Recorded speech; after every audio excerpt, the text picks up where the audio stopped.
Olá, você que nos assiste no canal Luz no Escuro. Hoje nós vamos começar com mais um outro programa especial, o programa Curiosidades Bíblicas.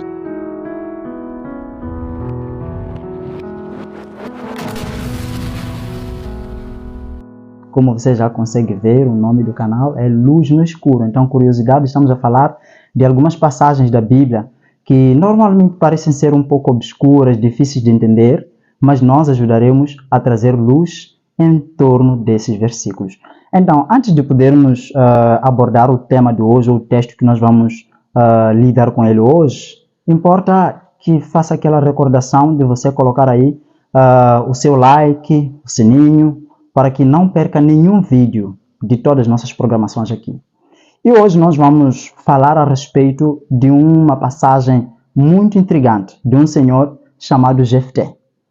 Esse senhor chamado Jefté, ele era um israelita.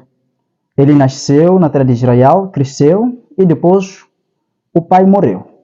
E quando o pai morre, houve uma discussão na sua família. Por quê? Porque ele nasceu com de uma mulher prostituta, né?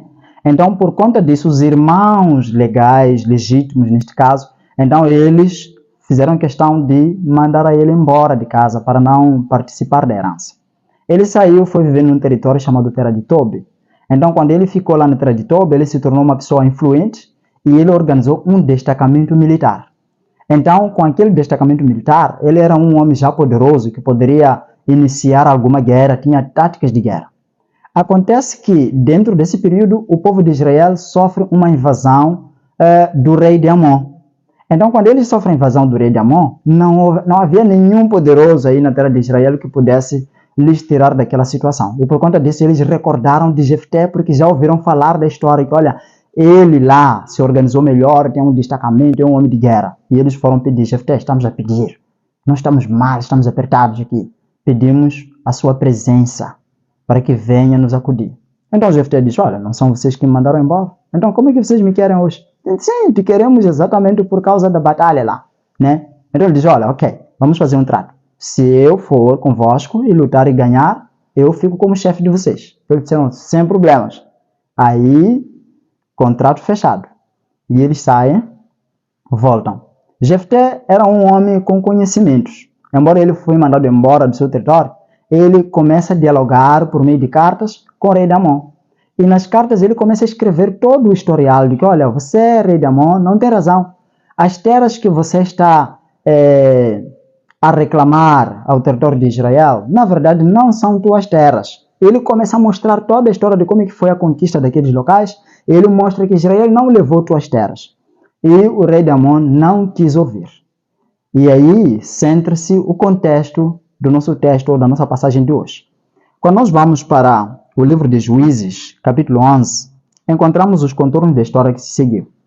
O versículo 28 diz o seguinte: entretanto, o rei de Amon não deu atenção à mensagem de Jefté. E continuando até 40, diz assim: então o Espírito do Senhor se apossou de Jefté, este atravessou Gileade e Manassés, passou por Mispa de Gileade, e daí avançou contra os Amonitas. E Jefté fez este voto ao Senhor: se entregares os Amonitas nas minhas mãos, aquele que estiver saindo da porta da minha casa ao meu encontro, quando eu retornar da vitória sobre os Amonitas, será do Senhor, e eu o oferecerei em holocausto.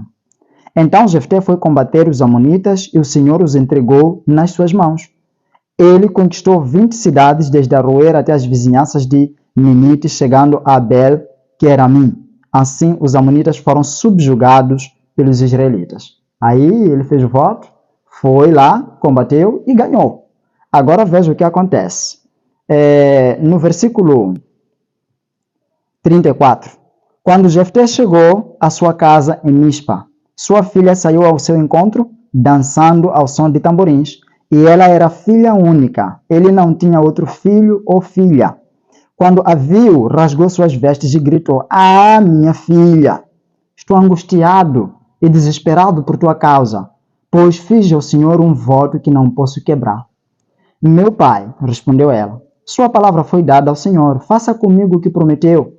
Agora que o Senhor agora que o Senhor o vingou dos seus inimigos, os amonitas, e prosseguiu: mas conceda-me 2 meses para vagar pelas colinas e chorar com as minhas amigas, porque jamais me casarei. Vá, disse ele, e deixou que ela fosse por 2 meses. Ela e suas amigas foram para as colinas e choraram porque ela jamais se casaria. Passados os 2 meses, ela voltou a seu pai e ele fez com ela o que tinha prometido no voto. Assim, ela nunca deixou de ser virgem. Daí vem o costume em Israel de saírem as meninas ou as moças durante 4 dias, todos os anos, para celebrar a memória da filha de Jefté, o gileadita. Aí nós encontramos a nossa passagem obscura. Por quê? Porque nós encontramos muita coisa junto aqui. O voto que Jefté fez era de oferecer aquilo que saísse ao seu encontro depois da batalha. E quando ele foi lá batalhar e ganhar a batalha, quando ele volta, é a filha que sai ao encontro. E Jefté fica furioso, fica transtornado. Por quê? Por causa da situação, é a filha que saiu ao encontro. Então eu votei que aquilo que saiu ao meu encontro eu daria em holocausto. Holocausto é aquela oferta que levavam um animal, colocavam no altar, queimavam até virar cinza. Esse é o holocausto. É o que Jefté falou. E depois é a filha que vem ao encontro. E então ele faz o quê? Rasga as vestes, começa a lamentar-se, e a filha logo notou que alguma coisa não estava bem. E depois ele começa a falar: olha, filha, você agora se torna o motivo da minha angústia. Eu venci a batalha, mas já estou angustiado por sua causa. Porque eu falei uma palavra perante Deus e eu tenho que cumprir a palavra. E a filha também diz que não tem problema, papá. Se você votou algo ao Senhor, e o Senhor te deu vitória, faça como você votou. E parece que a filha já sabia de que se tratava, porque não questionou o que ele havia pedido ao Senhor. E ela somente falou que, olha, só estou a pedir que você me dê 2 meses para que eu vá com minhas amigas e chorar a minha virgindade. E depois o pai disse: vá. E a filha foi. Choraram a virgindade dela e depois voltou. A Bíblia diz que fez conforme o voto que havia feito. A questão que surge é a seguinte: o que Jefté fez com a filha? Será que matou de verdade e queimou a filha? Ou fez um outro tipo de sacrifício que não seja mesmo um holocausto? Em segundo lugar, se Jefté tiver matado a filha, qual é a reação de Deus em prol disso? Afinal de contas, Deus proíbe o sacrifício dos seres humanos, até mesmo no meio do seu povo de Israel, lá já proibia naquele momento. Mesmo que eles estivessem rodeados de povos pagãos, que na verdade para eles não era um problema sacrificar crianças, mas para o povo de Israel disse que não deve ser feito. Agora, como é que fica toda essa história aqui? Existem 2 principais pontos defendidos em torno deste versículo. Um dos pontos é aquele que defende que Jefté matou a filha, conforme ele prometeu. Outros dizem que não, Jefté não matou. Na verdade, o que acontece é que Jefté entregou a filha em sacrifício. Um sacrifício, um voto no qual a filha não poderia se casar. Tinha que passar por uma espécie de celibato por toda a sua vida. Razão pela qual ela saiu e foi chorar a sua virgindade durante os 2 meses. Mas quando nós vamos para os fatos, na verdade, esse argumento ou essa posição parece não ter uma argumentação forte. Em primeiro lugar, nós precisamos ver quem era Jefté. Jefté era um homem que havia saído da terra de Israel e havia se estabelecido na terra de Tob, um território pagão onde era normal oferecer sacrifícios de crianças. E ele lá chegou e se estabeleceu e ganhou tanta confiança a tal ponto que ele conseguiu granjear algumas pessoas para formar uma quadrilha militar. E não poderia fazer isso qualquer pessoa que não fosse leal aos deuses daquela nação, qualquer pessoa que não fosse leal às regras e ao método de sobrevivência daquele país. Se ele foi aceito até o ponto de organizar-se dessa forma, fica claro que ele, na verdade, já adorava os deuses daquela nação. E então, se ele adorava os deuses daquela nação, então seria algo normal sacrificar a filha, viu? Agora, um outro aspecto que nós precisamos ver em torno disso é que, se fosse a questão de celibatismo, por exemplo, por que a filha de Jefté teria que pedir 2 meses para chorar a sua virgindade, sendo que ela ficaria toda a vida sendo virgem? Ela teria muito tempo para chorar sua virgindade durante toda a sua vida. Não precisaria dos 2 meses.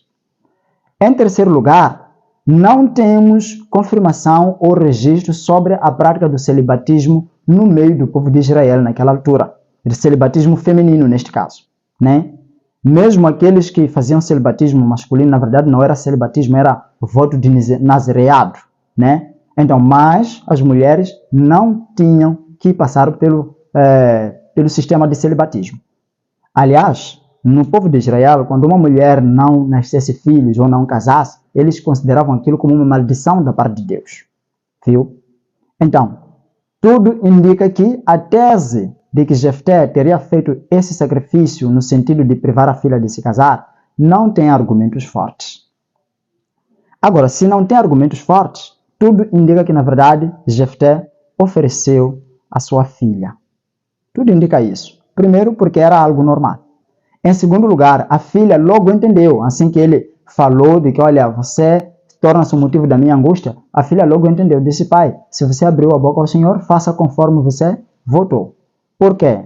Ela também cresceu lá com o pai. Era algo normal, conseguia ver como era a adoração. Os deuses pagãos, ou os povos pagãos que sacrificavam filhos aos deuses, os próprios filhos até gostavam de ser sacrificados. Porque eram ditos que, olha, quando você é sacrificado ao Quemos, ou talvez a qualquer outra divindade, então você fica privilegiada, você vai direto ao paraíso e você vai ser exaltado, você é escolhido desse Deus. E então as crianças se sentiam até mais animadas em serem sacrificadas só pelo fato de a criança ser escolhida para ser sacrificada a uma divindade. Então a criança até se sentia honrada, né? Não admira que às vezes na Bíblia, quando nós olhamos para certas situações dessa natureza, os filhos não resistem. Por exemplo, Isaac não resistiu quando estava para ser oferecido por Abraão, de acordo com o pedido que Deus havia falado, que havia dado a Abraão, né? Isaac não resistiu. Pareceu algo assim normal. Por quê? Porque as nações que lhes rodeavam já faziam sacrifícios de crianças e a teologia do sacrifício de crianças era algo já difundido e as crianças não temiam aquilo. Viu? Então, tudo isso, levando toda essa bagagem, mostra que Jefté deve sim ter entregue a filha e a filha não se intimidou com isso, porque era algo normal que era feito. Agora, a questão é a seguinte. E Deus? Como é que fica no meio de tudo isso? Né? Bom, talvez lançaríamos a questão da seguinte maneira. Por que Deus permitiu que ele vencesse, mesmo depois desse voto? Por que permitiu que ele vencesse? E por que permitiu que fosse a filha sair ao encontro? Porque o que vem a nós é, na verdade, uma ideia de fazer uma ligação, né? Um link entre a vitória ganha e a filha saindo ao encontro. Parece que, por causa do voto que Jefté fez, então Deus concedeu a vitória. E por causa de ter concedido a vitória, também foi o mesmo Deus que fez o quê? Que direcionou a menina para sair ao encontro, a fim de ser sacrificada. E se é assim, Jefté sacrificou a filha. E Deus recebeu esse sacrifício? E aí nós conseguimos ver, na verdade, que trata-se de um tema obscuro. Agora, vamos considerar algumas passagens ou alguns tópicos, né, que a nossa passagem aqui vai nos mostrar. Por exemplo, aqui no versículo 28, depois que Jefté tentou negociar em paz com o rei de Amon, e o rei de Amon não deu ouvidos, o versículo 28 o versículo 29, né, vai dizer que o Espírito do Senhor se apossou de Jefté, e este atravessou Gileade e Manassés, passou por Mispa de Gileade, e daí avançou contra os amonitas. Viu? Negociou, e o rei negou, então ele começa agora a fazer o quê? As conquistas, porque o Espírito do Senhor já lhe apossou. Veja que o Espírito do Senhor já estava nele, ele já estava andando, já estava fazendo o trabalho de conquista, é antes dele fazer o quê? O voto.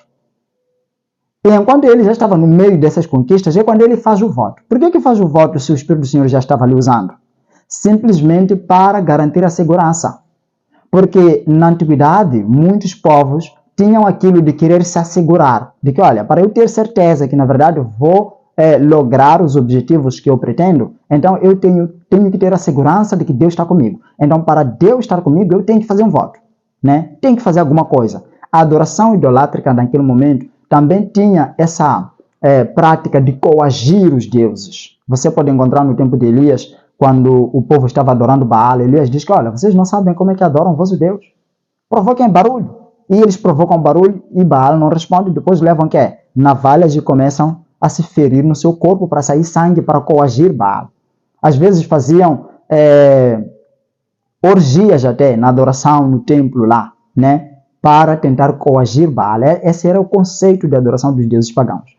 E Jefté, acostumado a essas divindades, ele agora tenta se assegurar fazendo um voto. Senhor, eu quero fazer um voto. Se o Senhor me der a vitória, então vou sacrificar aquilo que vier ao meu encontro. Descobertas arqueológicas têm mostrado que naquela altura o povo de Israel costumava deixar os animais no primeiro piso das suas casas. E então Jefté tinha muita certeza que talvez seria um animal que sairia ao seu encontro. Mas para a surpresa dele, não foi o animal, foi a filha que saiu ao encontro. Agora, nós encontramos aqui essa passagem. Então, como é que Deus age no meio de tudo isso? Primeira coisa que nós precisamos saber, não é Deus que deu essa ordem a Jefté. Né? Não foi o que aconteceu com Abraão, que foi Deus que disse, ofereça seu filho. Aí não é Deus que falou. É Jefté que falou, ele maquinou isso na sua mente para tentar se assegurar. Em segundo lugar, não é Deus também que condicionou a filha a ir ao encontro de Jefté.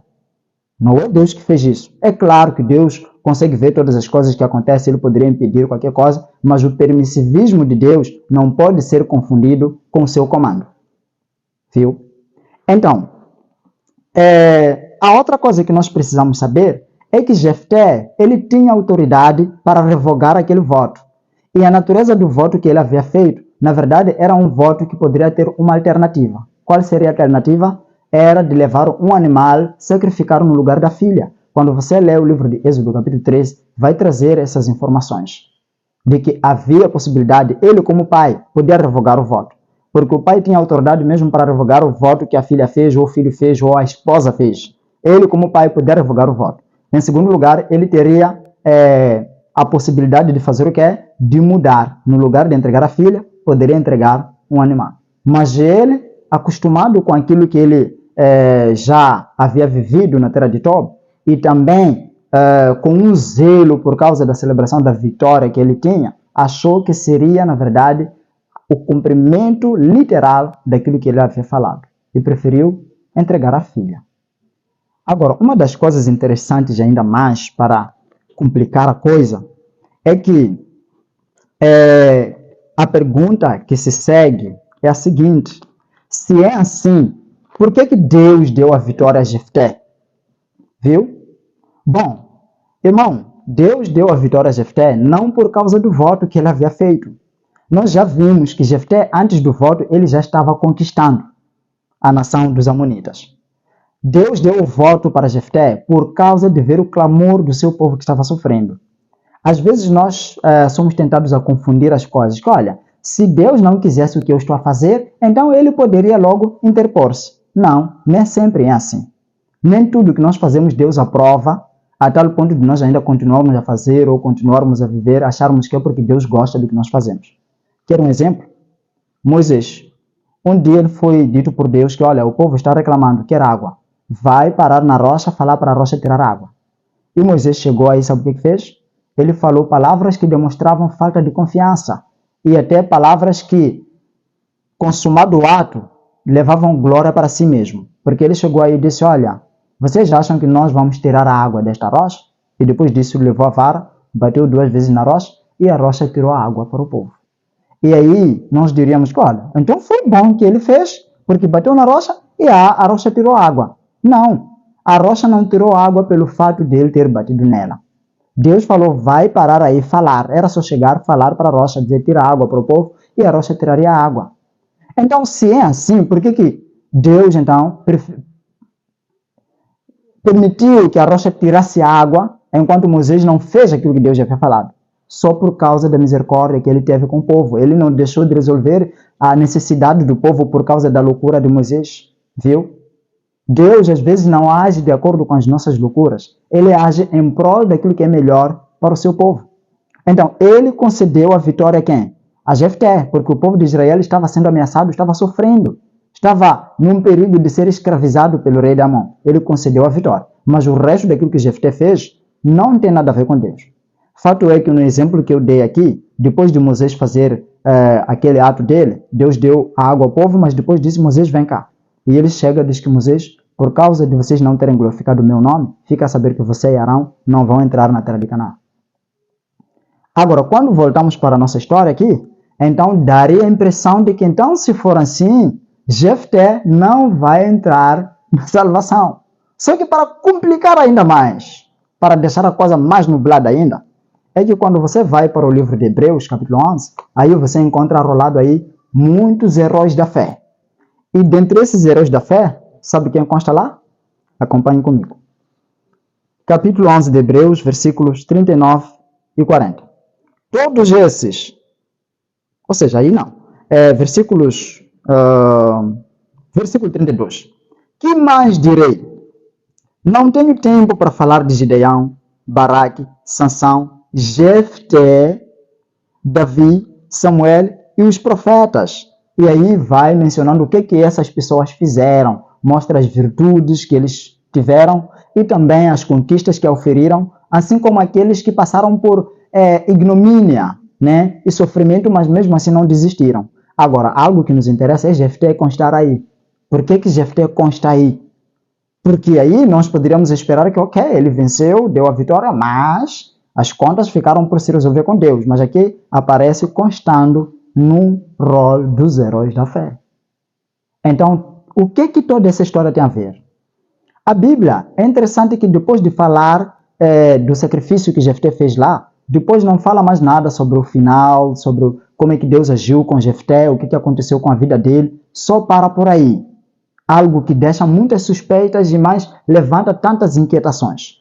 Mas, na verdade, quando ele consta aqui nos Heróis da Fé, tudo mostra que Jefté depois arrependeu-se do seu mau ato, Jefté recuperou a sua religiosidade, Jefté se restabeleceu e adorou e seguiu o Deus de Israel até o fim da sua vida. Aliás, quando você lê mesmo o capítulo 11 aqui, o escritor que escrevia para os Hebreus, ele vai trazendo algumas informações extra-bíblicas que não vem na Bíblia. Uma das informações é quando fala das pessoas que sofreram, né? E uma dessas pessoas diz que foi cerrada ao meio. A tradição judaico-cristã vai falar que quem foi cerrado ao meio foi o profeta Isaías, através da ordem do rei Manassés. Mas você não vai encontrar na Bíblia a história sobre como é que morreu o profeta Isaías. Mas os judeus sabem muito bem que Isaías foi cerrado ao meio pela ordem do rei Manassés. Então, você vai encontrar aqui no livro de Hebreus 11 aqui, que alguns foram cerrados ao meio. Então, isto dá a entender que algumas informações que o autor trouxe aqui são informações extra-bíblicas, mas que eram informações popularmente conhecidas pelos judeus. Fato que faz com que não haja nenhuma reação adversa contra a carta por parte dos hebreus. Se o caso de Jefté fosse um caso obscuro, que os judeus não soubessem nada sobre a sua história ou não aprovassem o seu ato posterior depois daquilo que ele fez, então não poderia constar aqui, porque poderia criar uma confusão entre os hebreus e faria com que o cristianismo, na verdade, não fosse aceito no meio dos judeus. Viu? Mas se ele constou, é porque os judeus estavam cientes de que Jefté foi um homem que depois viveu uma vida que merece a salvação. Viu? Então, nós estamos aqui diante de toda essa história. E o que isso tem a ver comigo e com você, meu querido? Né? Veja o seguinte. Pessoas que fizeram coisas piores, que até sacrificou sua filha num voto precipitado, mas depois é contado aqui no rol dos heróis da fé. A história de Jefté pode ser comparada com a minha e a sua. Quantas coisas nós já fizemos? Alguns já sacrificaram filhos pelo aborto. Outros já roubaram, já mataram, já fizeram muitos tipos de maldades. Outros já ofereceram seu corpo em troca de dinheiro para fazer prostituição. Outros já tramaram a vida de outras pessoas, infernizaram a situação de outras pessoas. Mas Deus, mesmo assim, não respondeu de forma imediatista. Imagine que ele tivesse terminado com a sua vida naquele dia que você cometeu alguma dessas atrocidades. O que teria sido? Viu? Então esse Deus foi tão calmo, tão paciente consigo, a ponto de hoje permitir que você tenha uma história dessa natureza que venha te levar a uma reflexão sobre a sua vida, para que você também saiba o que Deus espera de ti. Sabe o que Deus espera de ti? O versículo 39 e 40 responde à questão. Aqui diz o seguinte: todos esses receberam bom testemunho por meio da fé.